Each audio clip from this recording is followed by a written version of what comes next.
I am Brandon, 32 years old, and I built a tech empire worth over $20 million. But my parents never knew. When I finally visited them after 12 years, they called me an uneducated failure and kicked me out of their house. I just nodded, said okay, and left without revealing my success. Sometimes silence speaks louder than words, and I was about to learn that lesson in the most satisfying way possible. Before I continue my story, I would love to know where you are watching from. Take a second to drop your location in the comments. Hit that like button, and subscribe if you want more stories about standing your ground with dignity. Have you ever had to hide your success from judgmental family members? Let me know below. Growing up in a middle-class neighborhood in Columbus, Ohio, shaped my early understanding of success. My parents, Richard and Diane Miller, had very specific ideas about what achievement looked like. To them, life followed a strict formula: prestigious university, respectable degree, stable corporate job, comfortable retirement. Anything outside that narrow path was considered failure. From my earliest memories, our family dinner conversations revolved around the importance of academic excellence. My father would lecture endlessly about how education was the only ticket to a respectable life. "People judge you by your credentials," he would say while pointing his fork at me. "Without proper education, society sees you as worthless." My mother reinforced these messages by constantly showcasing newspaper clippings about local kids earning scholarships to Ivy League schools. She displayed these success stories on our refrigerator like trophies. Meanwhile, my report cards with C's and B's in traditional subjects were met with deep sighs and disappointed looks. The irony was that I actually loved learning, just not in the way they valued. While I struggled with memorizing historical dates and algebra formulas, I taught myself computer programming by age 12. I would stay up until 2 in the morning coding small games and building primitive websites. My room transformed into a workshop of disassembled computers, circuit boards, and technical manuals. "What a waste of time," my father declared when he saw my latest computer project. "This tinkering nonsense will never pay bills. Your cousin Jeffrey just got accepted to Princeton pre-med program. That is what ambition looks like." The comparisons were relentless. Every family gathering became an exercise in humiliation as relatives discussed my cousin's academic achievements, while my parents changed the subject when asked about me. I became the family's black sheep, the cautionary tale they whispered about. High school only widened the gap between my parents' expectations and my interests. While I barely maintained a C average in mandatory classes, I won regional computer science competitions and started a tech repair service for teachers and neighbors. The small business brought in decent pocket money, but my parents dismissed it as playing with toys. Real success requires discipline and structure, my mother lectured after I asked to skip a family event to finish a website for a paying client. "Your little hobby is distracting you from what matters." By senior year, the constant criticism had worn me down. My entrepreneurial spirit remained, but I had learned to keep my ambitions private. When classmates asked about college plans, I gave vague answers, knowing my parents had already decided I would attend State University for business administration despite my complete lack of interest in the subject.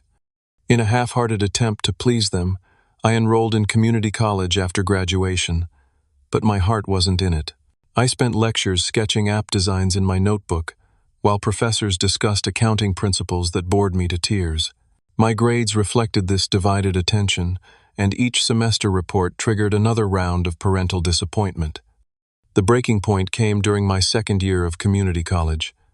I had been developing a file-sharing application that showed real promise. A local tech entrepreneur had expressed interest in seed funding. After seeing my prototype, this was my chance to pursue what I truly loved.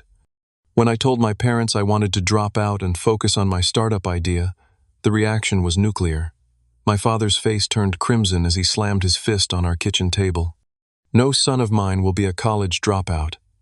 You want to throw away your future on some computer fantasy. This is absolute madness." My mother was more subtle but equally dismissive. "Brandon, honey, you are just going through a phase.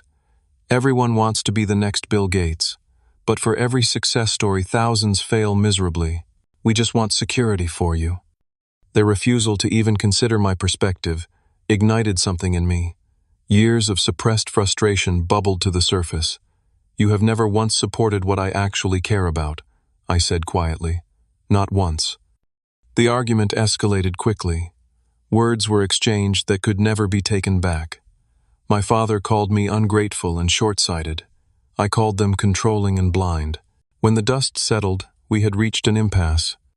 "If you drop out, do not expect any support from us," my father declared, financial or otherwise. 2 days later, I withdrew from my classes and moved out with only $2,000 to my name. I found the cheapest apartment I could afford in the industrial part of town.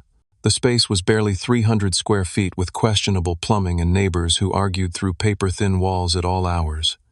But it was mine, and for the first time I felt free to pursue my vision without constant judgment. I converted half the tiny living space into a makeshift office, using milk crates as furniture and working on a second-hand laptop. The first 6 months were brutal. My savings dwindled rapidly. I took odd tech repair jobs to keep the lights on while developing my software at night. I lived on ramen noodles and discount groceries. Some days I questioned everything, wondering if my parents had been right all along, but something inside wouldn't let me give up. This was my path, and I had to see where it led. My first real breakthrough came unexpectedly. After months of rejection and reworking my file-sharing application, I landed a small contract with a local real estate office. They needed a custom system to manage property listings and were willing to pay $3,000 for my solution. The money barely covered 2 months of expenses, but the validation was priceless. Someone finally saw value in my skills. Through this client, I received an invitation to a regional tech meetup. I almost skipped it, embarrassed by my worn clothes and inability to afford the networking dinner portion. But curiosity won out, and I attended just the free presentation session. That decision changed everything.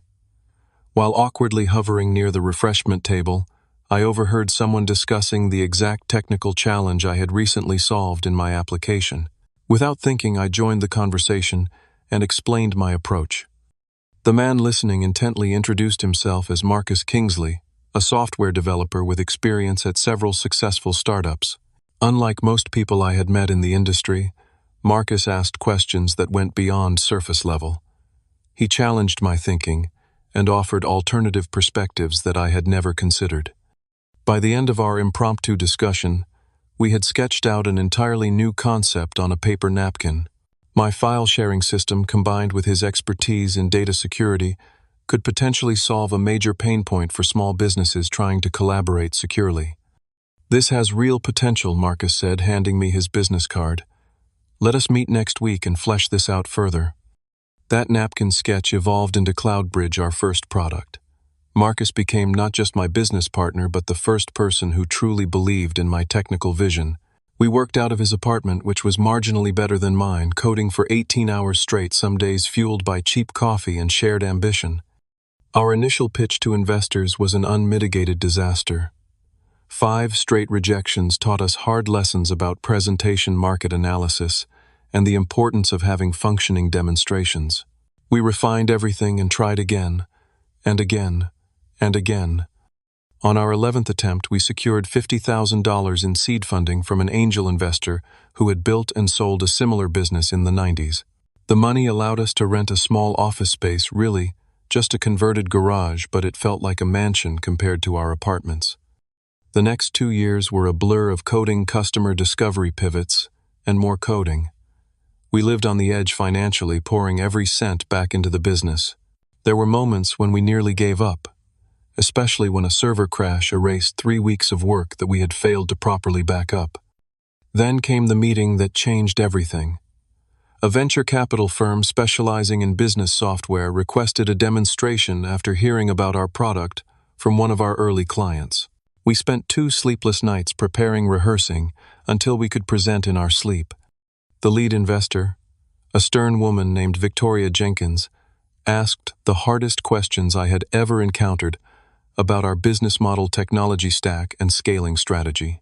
When the grilling ended, she simply said, "We want to talk terms. This solves a real problem." Their investment of $2 million transformed our trajectory overnight. We hired our first employees, secured proper office space, and accelerated development.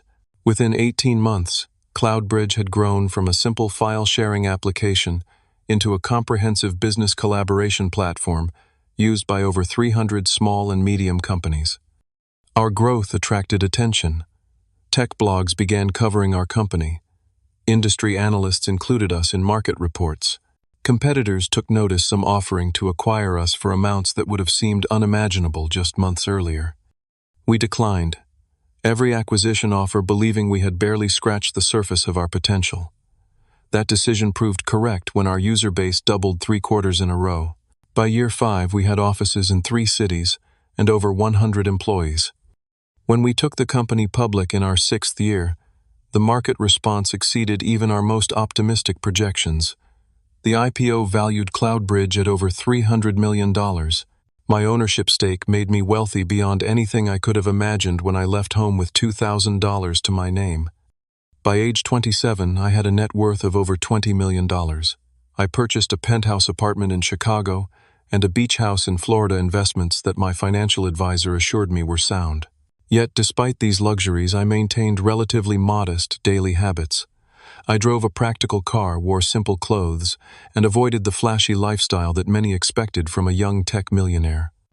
Most surprisingly, even as my professional reputation grew within the industry, I kept my success almost entirely private from family and childhood connections. No social media posts about achievements. No hometown newspaper interviews. Nothing that would make its way back to my parents or extended family. This wasn't about planning some dramatic reveal. I simply found that keeping my success private gave me space to define achievement on my own terms without the weight of others' judgments. Success, I had learned, feels different when you are not seeking validation from those who doubted you. But after 12 years of estrangement from my family, I began wondering if reconciliation might be possible. People change.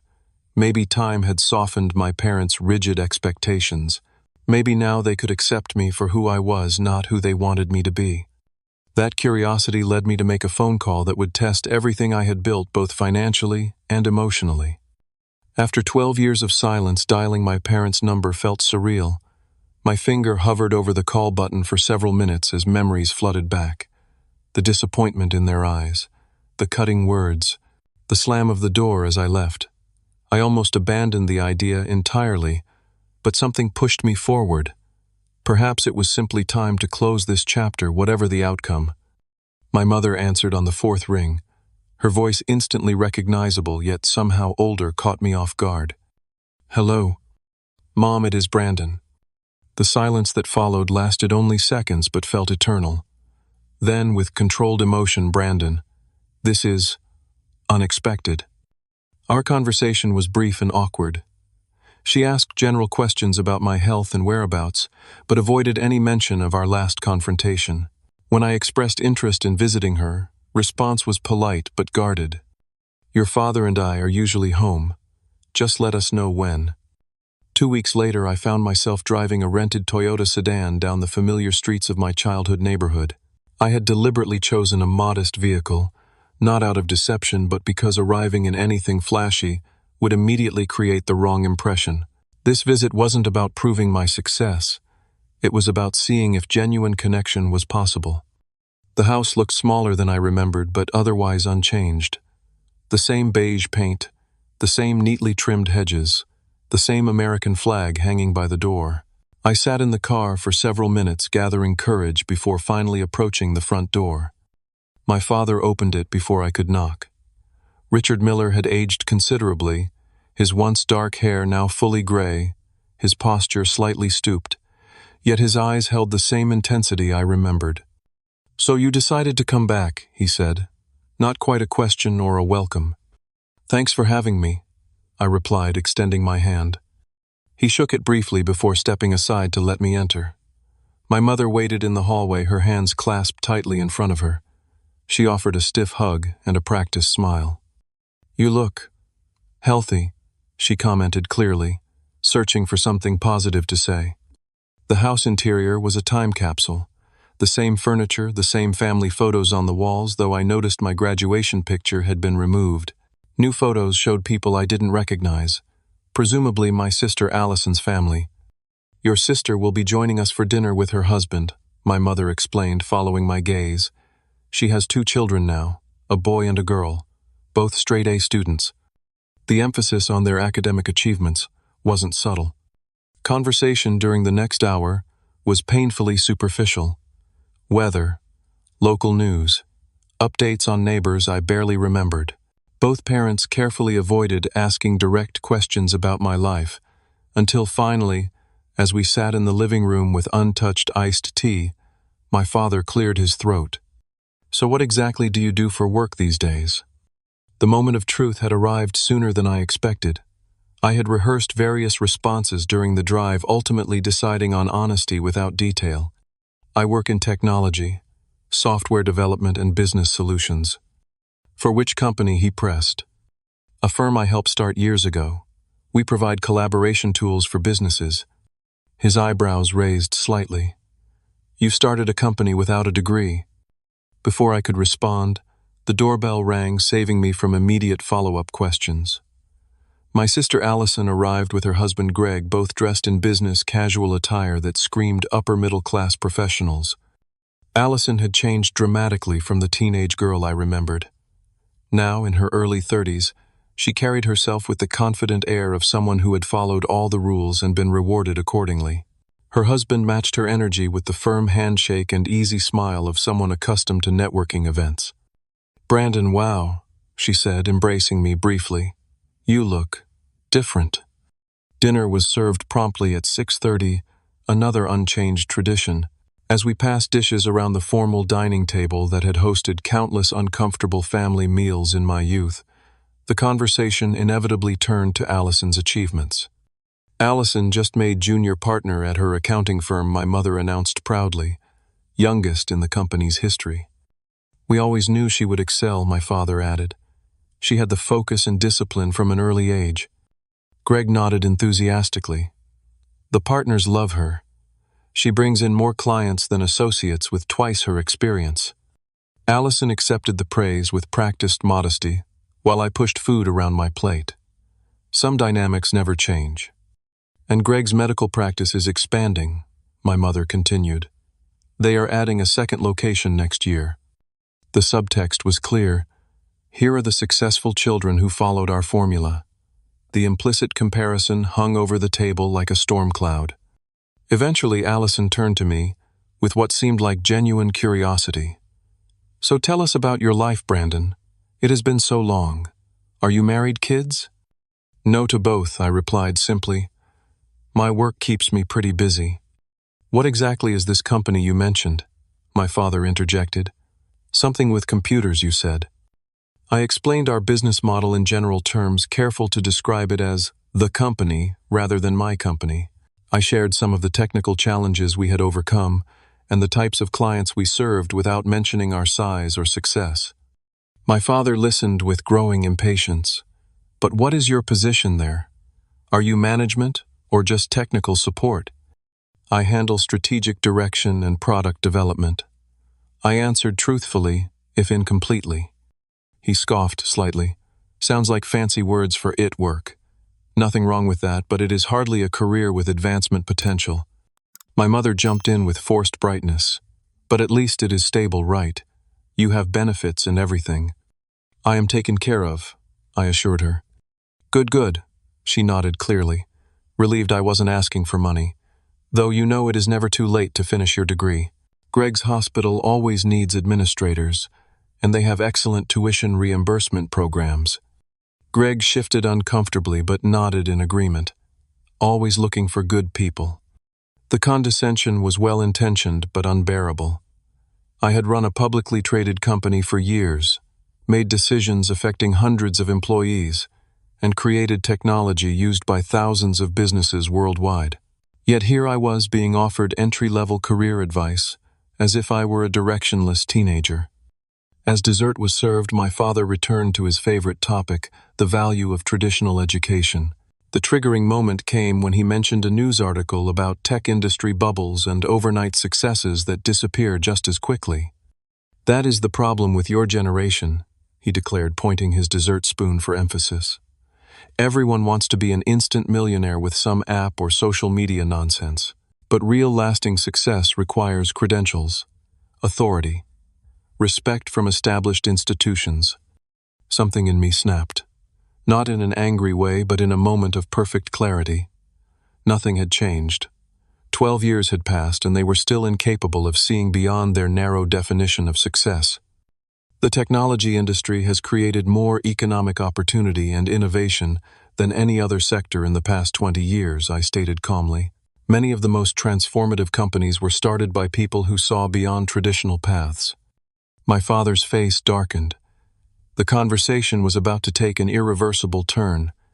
My father set down his dessert spoon with deliberate slowness, a gesture I recognized from childhood as a warning sign. His jaw tightened as he fixed me with the same disapproving stare that had intimidated me as a teenager. But I wasn't a teenager anymore. There it is, he said, his voice dangerously quiet. The same arrogant attitude that got you nowhere 12 years ago. Some things never change. My mother glanced nervously between us, her fingers fidgeting with her napkin. Allison and Greg exchanged uncomfortable looks, clearly sensing the storm brewing. "Richard, maybe we should talk about something else," my mother suggested weakly. "No, Diane. Our son comes back after all this time still defending his poor choices.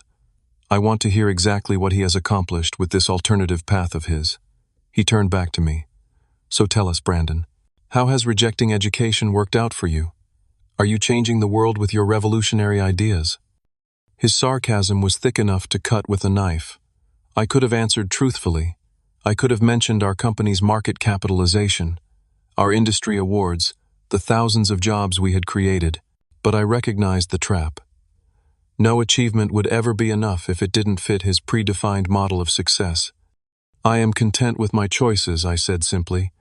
"Content." He almost spat the word.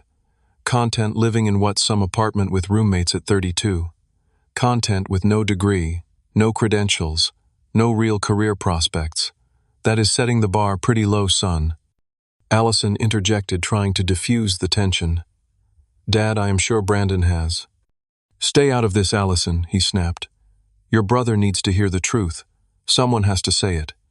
He stood up suddenly, his chair scraping loudly against the hardwood floor. "You know what really bothers me? The wasted potential. You were a smart kid, but you lacked discipline, commitment, the willingness to put in real work instead of chasing get-rich-quick schemes." "Richard, please," my mother pleaded, but he was building momentum now, years of disapproval, finding its release.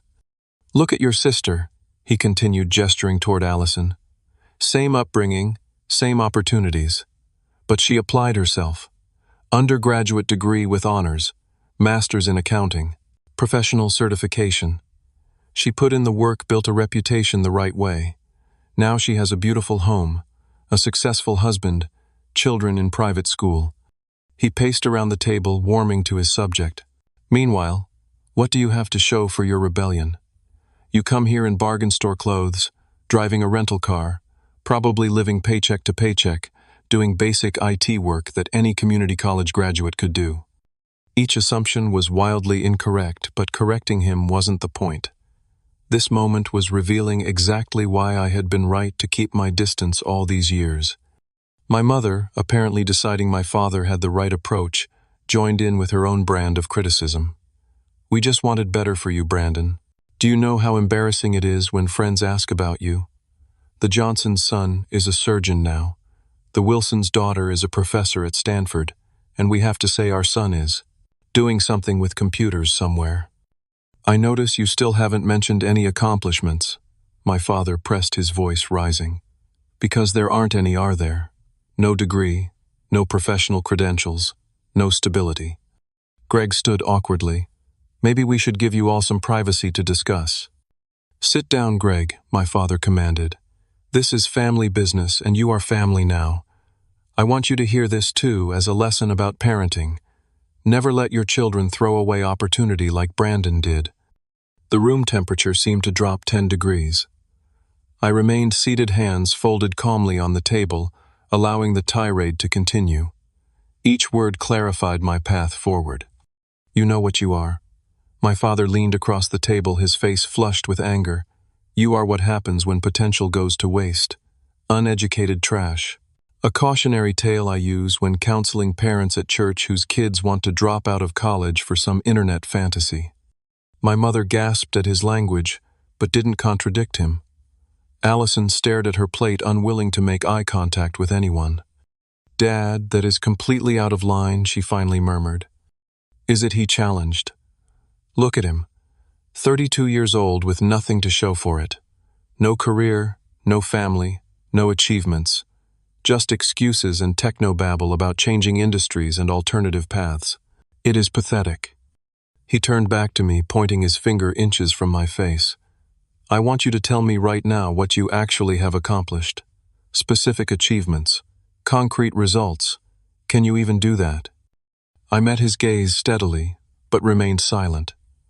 Nothing I could say would penetrate the wall of judgment he had built. My silence only infuriated him further. That is what I thought. Nothing. Absolutely nothing. He slammed his hand on the table, causing the dishes to rattle. I have had enough of this. I cannot sit here and pretend this failure is acceptable. Richard, he is still our son, my mother whispered. No son of mine would waste his life like this, he roared. Get out. Get out of my house, you lowlife. I cannot bear to look at you and think of what could have been. The room fell deadly silent. My mother covered her mouth, tears in her eyes, but she made no move to contradict him. Allison looked horrified but equally paralyzed.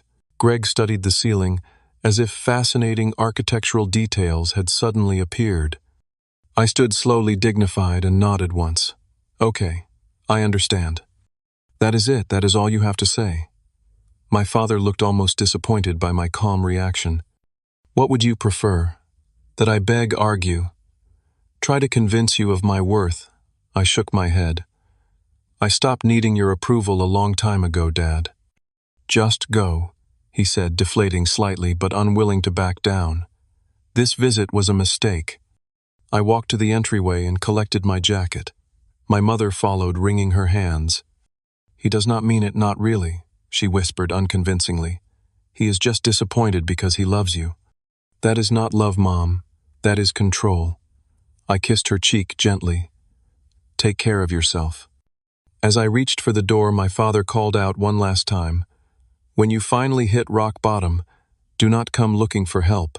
You made your choices. I turned back briefly. I won't be back. Not until you can see me as I am, not as who you wanted me to be. The door closed behind me with a quiet click that somehow felt more final than any slam could have.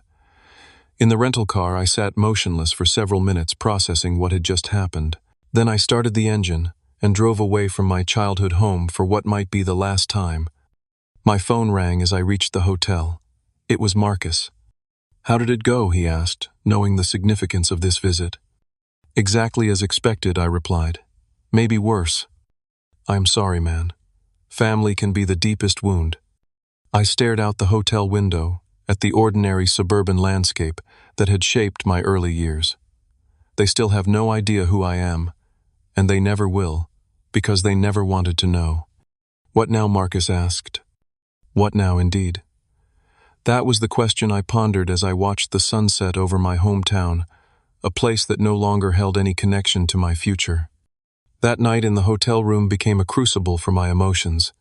Anger, hurt, vindication, and grief cycled through me as I replayed my father's words. Uneducated trash, lowlife, the dismissal in his eyes, the silent complicity of my mother, the uncomfortable pity from my sister and her husband. My first instinct was pure rage. I fantasized about transferring $1 million to their bank account with a simple note, "From your failure of a son," or sending a company limousine to their house with an invitation to tour our headquarters. Petty revenge scenarios played through my mind like tempting movie scenes. But as the night progressed, clarity emerged through the emotional fog. What would such gestures actually accomplish? Would proving my financial success suddenly make me worthy of their respect? And more importantly, did I even want the validation of people who could treat their child so cruelly? By dawn, I had reached a decision that felt not just right, but liberating. I would respond not with anger or revenge, but with dignified silence. Success without announcement. Achievement without approval. Living well without their witness. I called my real estate agent as soon as business hours began. "Janet, it's Brandon Miller. Remember that beachfront property in Sarasota we looked at last year? Is it still available? The modern glass one with the private dock. Let me check." I heard keyboard clicks. It actually just came back on the market last week. Previous buyer's financing fell through. Perfect timing. I want to make an offer all cash close as soon as possible. All cash. That will certainly get the seller's attention. How soon are you thinking? Yesterday, I replied with new determination. I want to be moved in within a week. The next hours were a flurry of activity. Calls to my assistant to rearrange my schedule. Negotiations with the seller who happily accepted my offer given the speed and lack of contingencies. Arrangements with a moving company to transfer essential items from my Chicago apartment to Florida. I sent a brief text message to my parents. "Leaving town today. Thank you for your hospitality. No mention of the confrontation, no hint of my feelings. Just a simple acknowledgement that closed the door without slamming it." The satisfaction I felt wasn't vindictive, but centered in self-respect. I had faced their judgment without crumbling. I had stood my ground without descending into their level of hostility.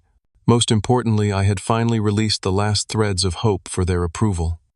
3 days later, I stood on the expansive deck of my new Florida beach house, watching waves roll gently onto pristine white sand. The property was everything I remembered from my initial viewing, a masterpiece of modern architecture with walls of glass that erased the boundary between indoor luxury and natural beauty. 6,000 square feet of living space, 5 bedrooms, a gourmet kitchen I would rarely use but appreciated nonetheless, an infinity pool overlooking the Gulf of Mexico, a private dock where I could eventually moor a boat, though I knew nothing about sailing yet. The purchase price of $4.6 million represented a significant investment even for me, but my financial advisors had confirmed it was a sound long-term asset. I set up my home office in the second floor, study a light-filled space with panoramic ocean views. The desk positioned to face the water became my new command center. Here, surrounded by natural beauty instead of family toxicity, I found fresh energy for work. The routine I established became a healing ritual. Early morning walks along the shore as the sun rose. Video conferences with my executive team. Strategic planning sessions with Marcus, who remained in Chicago, overseeing daily operations, development reviews with our engineering leads. Then, evenings spent on the deck, watching the sky transform from blue to orange to indigo. Work had always been my refuge, the place where my value was recognized without question. Now, with the emotional weight of family expectations fully lifted, I found new levels of creativity and focus. Ideas that had been percolating for months suddenly crystallized. Strategic directions became clearer. Product innovations emerged from conversations that previously felt stuck. A week after moving, I received a tentative text from Allison. "Are you okay? That dinner was awful. Dad went way too far." I appreciated her reaching out but maintained appropriate distance. "I'm fine. Living my life. Hope you and your family are well." She tried several more times to engage, expressing concern and hinting at wanting to maintain some connection. I responded politely but briefly, each time unwilling to be drawn into family dynamics discussions or to become her emotional confidant about our parents. Friends from my inner circle, the few who knew about my family situation, checked in regularly. My college roommate Jackson flew down from New York for a weekend, bringing expensive scotch and much-needed perspective. "You gave them a chance," he said, as we sat by the pool watching stars emerge. "More than they deserved, honestly. You can close this chapter without regret." My therapist, who I had been seeing monthly since the early stressful days of our company's growth, helped me process the experience during our video sessions. She pointed out patterns in my family's behavior that I had normalized but were actually deeply dysfunctional. "Their reaction says everything about their limitations and nothing about your worth," she reminded me. "The parent-child relationship is the only one where we blame ourselves for the other person's failures." As weeks passed, the sting of their rejection gradually dulled.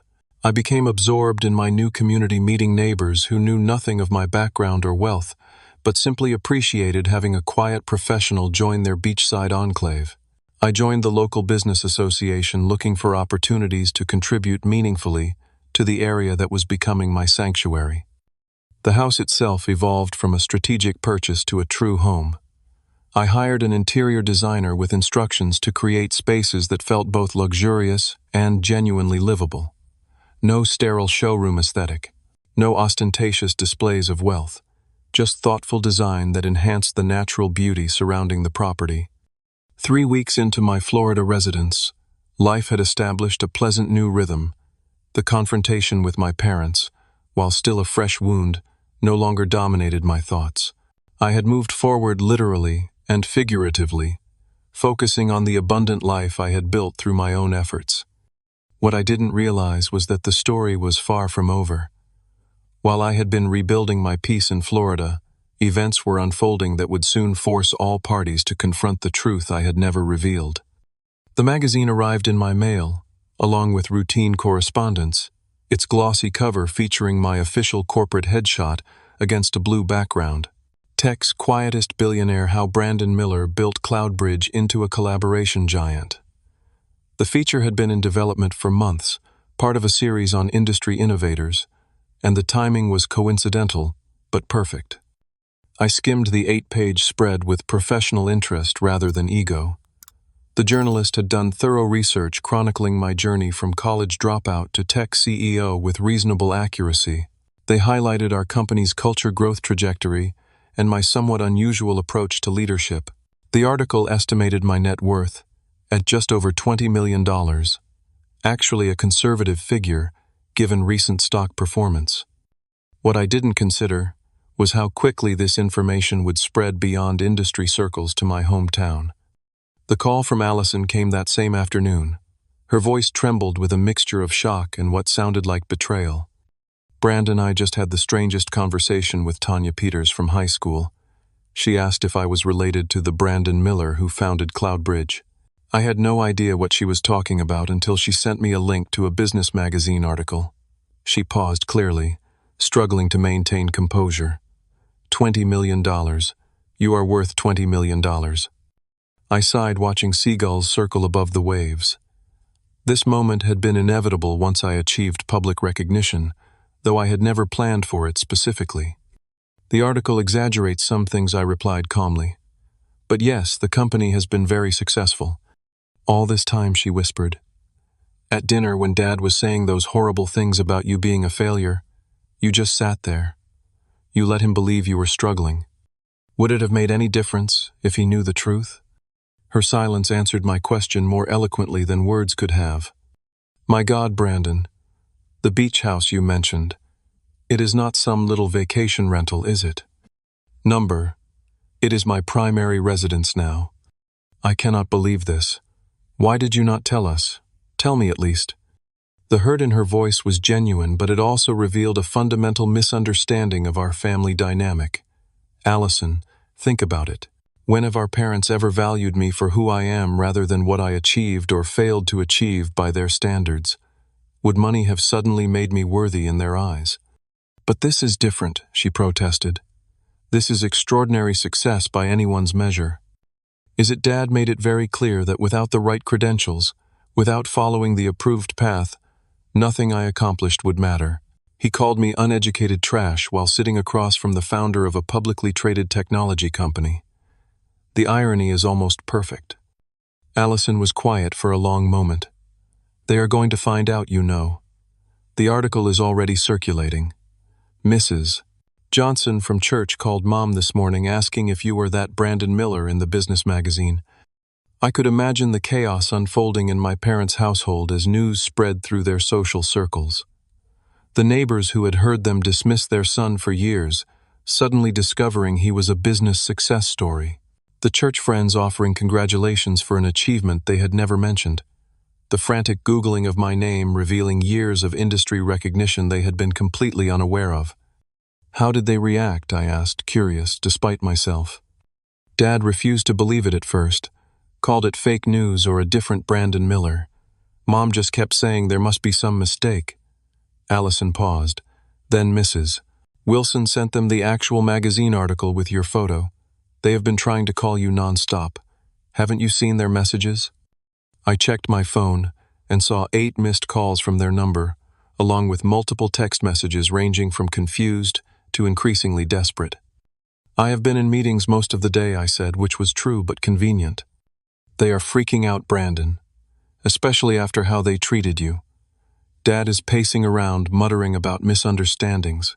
Mom is crying in her bedroom. It is like their entire worldview just collapsed. For a brief moment, I felt the satisfaction I had imagined during that hotel night after the confrontation.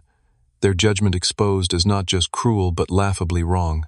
Their rigid certainty about success paths shattered by irrefutable evidence. But the feeling quickly gave way to something more complex, a mixture of vindication and genuine sadness for the relationship that could have been. I am not going to call them just so they can backpedal and pretend they always supported me, I said finally. That dinner showed me exactly how they see me regardless of external success markers.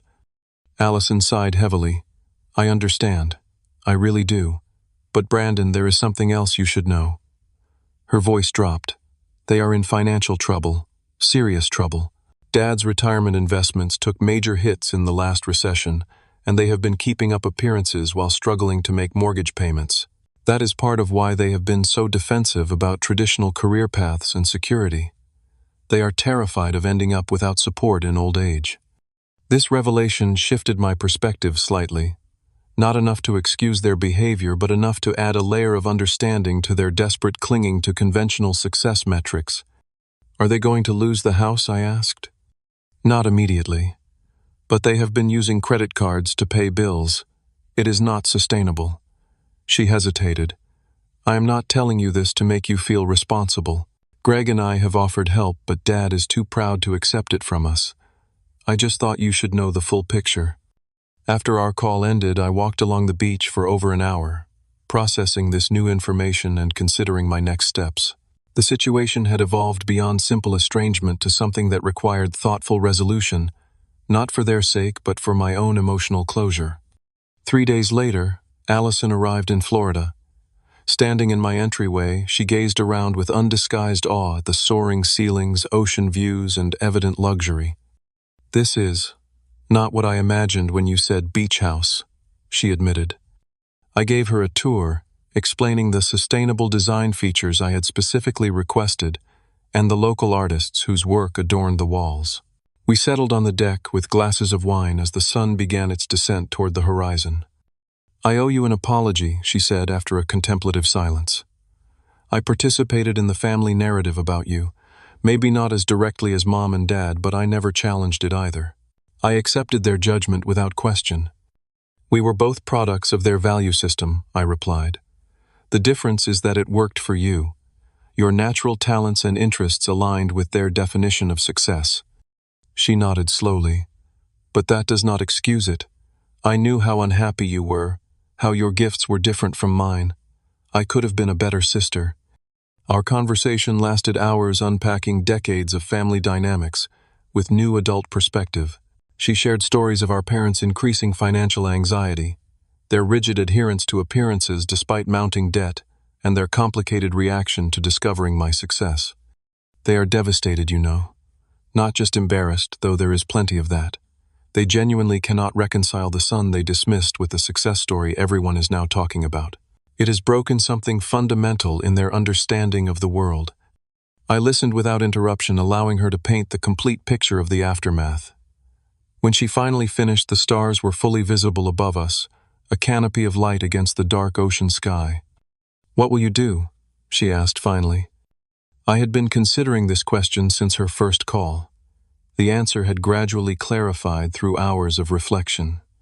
I'm going to speak with them, once directly with clear boundaries, not to gloat or seek apology, but to establish truth and move forward whatever that looks like. She nodded, understanding the significance of this decision. When? Soon, but on my terms, not in response to their panic. As Allison departed the next morning, we embraced with genuine warmth for the first time in years. One relationship at least had found a path toward healing. Whether the others could follow remained to be seen. After careful consideration, I composed an email to my parents 3 days after Allison's visit. The message was neither accusatory nor apologetic, simply direct. I am available for a video call this Saturday at 11 a.m. Eastern Time. This will be an opportunity to speak honestly about our relationship going forward. I ask that you approach this conversation with the same respect you would give to any adult, regardless of relationship or circumstance. Their reply came within minutes, a flurry of exclamation points and declarations of love that had been notably absent during our in-person meeting. I found myself unmoved by this sudden enthusiasm, recognizing it as reaction to circumstances rather than genuine change of heart. When Saturday arrived, I prepared my home office, carefully creating a setting that was professional without being intimidating. No obvious displays of wealth in the background, just the inevitable ocean view through floor-to-ceiling windows that could not be disguised. Their faces appeared on my screen precisely at 11, both dressed formally as if for church. My father had trimmed his beard and wore a tie. My mother had applied makeup and styled her hair. The effort to make a good impression was transparent and somewhat sad. Brandon, my father, began immediately, his voice carrying forced joviality. "Son, thank you for making time to speak with us. There has been quite a misunderstanding." "Has there?" I replied calmly. "I recall our last conversation quite clearly." His smile faltered. "Well, yes, things were said in the heat of the moment that were regrettable. If I had known about your business success..." I raised my hand to interrupt him. "That is exactly what we need to address. The idea that my worth depends on financial success or external validation." My mother leaned forward anxiously. "We have always been proud of you, Brandon. Always. We just worried about your future." "Mom, that simply is not true. You both made it abundantly clear that I was a disappointment. Dad called me uneducated trash and a lowlife 2 weeks ago. Those are not words of concern or love." My father shifted uncomfortably. "I apologize for my language. It was completely inappropriate. I was frustrated because we thought you were throwing away your potential. The irony being that I was actually fulfilling it, just not in the way you prescribed." A heavy silence followed, as they struggled to formulate a response that would bridge the unbridgeable gap between their previous condemnation and current knowledge. "We made mistakes," my mother finally admitted, tears forming. "Terrible mistakes in how we treated you. I see that now. We were so focused on what we thought success should look like that we couldn't recognize it in another form." My father nodded reluctantly. "I was wrong, son. About many things. Your path, your choices, your capabilities." Each admission seemed physically painful for him. I believed there was only one road to security and respect. I was narrow-minded.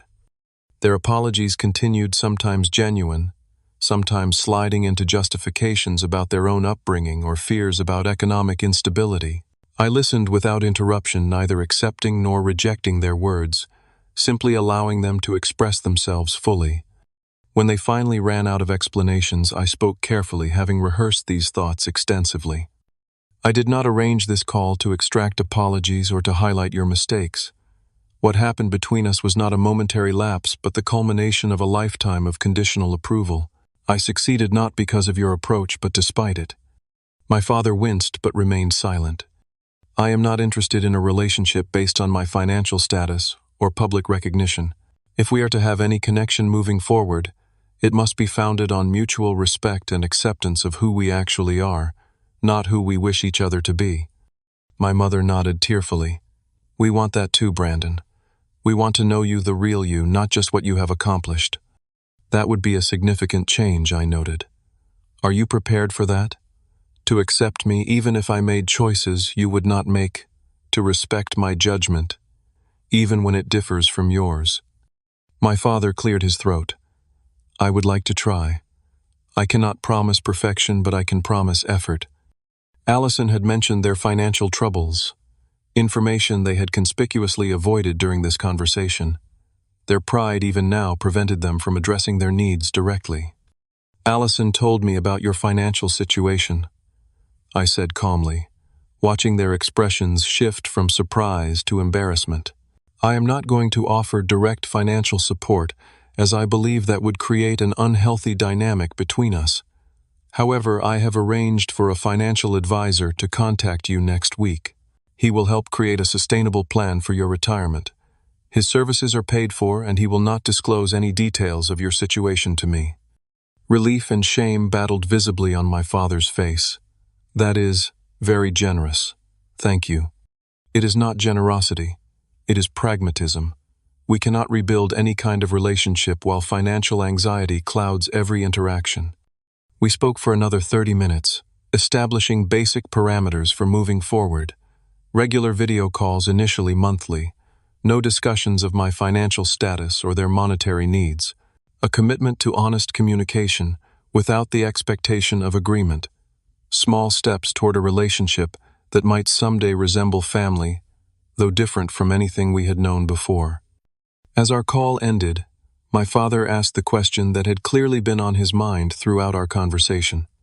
That beach house, is that where you live now? It looks quite nice. I smiled slightly at the understatement. Yes, this is my home. Perhaps someday you will see it in person when we have built enough trust for that to feel comfortable for everyone. After the call, I walked along the shoreline watching sandpipers dart between waves.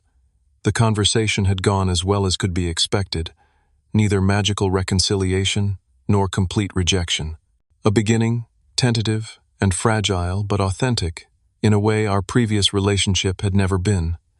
The journey from that devastating dinner to this moment of cautious new beginning had taught me lessons I would carry forward. True success is defined internally, not by others' measurements or expectations. The validation I had once craved from my parents now seemed irrelevant compared to the satisfaction of building something meaningful on my own terms. Responding to cruelty with dignity is not weakness but profound strength. By refusing to engage in their level of hostility or prove my worth through displays of wealth, I had maintained my integrity while still setting necessary boundaries. Family connections, while important, must be based on mutual respect to be healthy. Blood relation alone does not entitle anyone to mistreat you or diminish your achievements.